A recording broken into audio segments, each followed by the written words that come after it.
We're always told your word is everything, right? It's your bond. But what happens when a god is forced to break their own sacred promise, right in the middle of a massive battle? Yeah, that's the incredible story we're getting into today. So I want you to think about this question, because it's really at the heart of the whole thing. What's more important, the actual promise you make or the person you made that promise for? Just keep that in your back pocket as we go through this. All right, so let's set the scene. We are on the epic, sprawling battlefield of the Mahabharata War. And our key players? We've got the legendary warrior, Arjuna, and right by his side, serving as his charioteer, his guide, his friend, is none other than Lord Krishna himself. Now here's the deal. Before this whole war even kicked off, Krishna made a vow. A really, really big one. He promised he would act only as Arjuna's charioteer. He'd be his guide, give him advice, for sure, but under no circumstances was he going to pick up a weapon and fight. That's the rule. It's set in stone. Or so we think. But you know how it is. Every rule is made to be tested, right? And the test for this one? Well, it comes in the form of one single, terrifyingly unstoppable warrior on the other side, the great grandsire Bhishma. Look, Bhishma wasn't just some good fighter. No. He was a straight-up force of nature. The text itself has this amazing description. It calls him a fire fed by fuel. Just imagine that, a fire that only grows stronger as it consumes everything in its path. And believe me, that is not just some fancy metaphor. Look at this number, 10,000. That's how many warriors Bhishma was cutting down every single day. I mean, can you even wrap your head around that level of destruction? It's just staggering. So you can imagine facing that, the Pandava army was just falling apart. This quote just nails the feeling of helplessness they had. They were like a boat tossed in a tempest, completely out of control, totally panicking, and just desperately hoping for someone, anyone, to save them.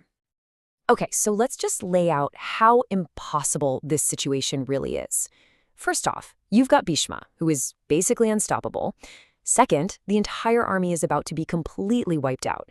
Third, Arjuna, the one guy who might actually stand a chance, is pulling his punches because, well, Bhishma is his beloved grandfather.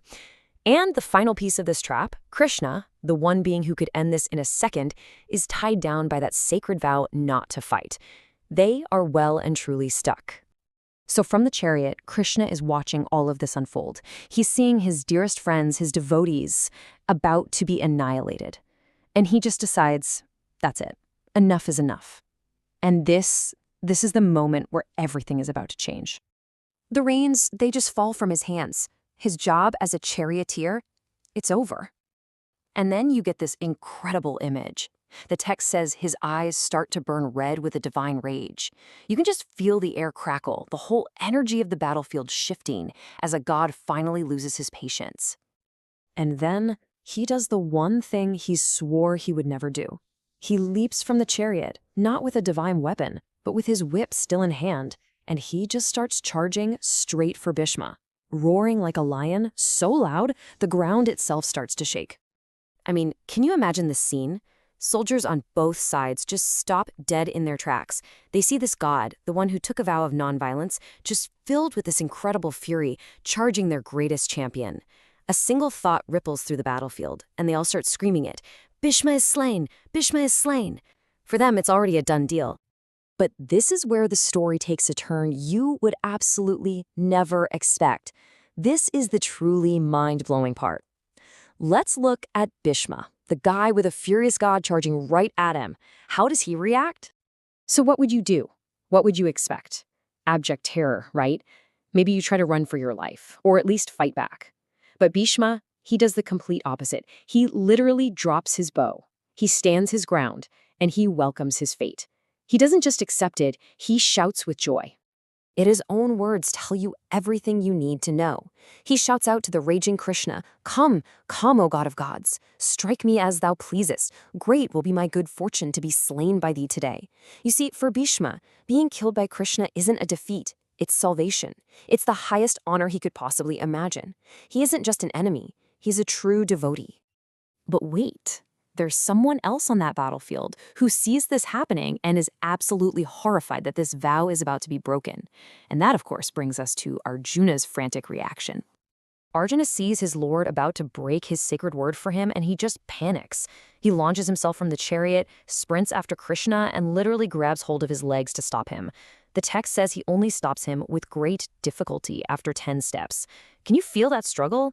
He's physically trying to hold back the power of a god, pleading with him to stop, to protect his own promise. And here's the most important part of his plea. He yells, "Do not falsify thy words." And then, right there, he makes a new vow himself. "I will slay the grandsire." He's taking the burden back. He's promising to fight with everything he has, not just to save his army, but to save his lord's honor. And when Krishna hears this promise from his devotee, he turns around and goes back to the chariot. He never even touches Bhishma. The message couldn't have been clearer. Protecting a devotee, that's a higher law than even a divine vow. The promise was made for Arjuna's sake. And when the person you swore to protect is about to be destroyed, the letter of the law becomes less important than the spirit of the promise. Which brings us all the way back to that question from the beginning. But now it's got a whole new twist. So, was Krishna's vow actually broken? Or, by showing that he was willing to break it for the one it was meant to protect, did he actually fulfill it in a much, much deeper way?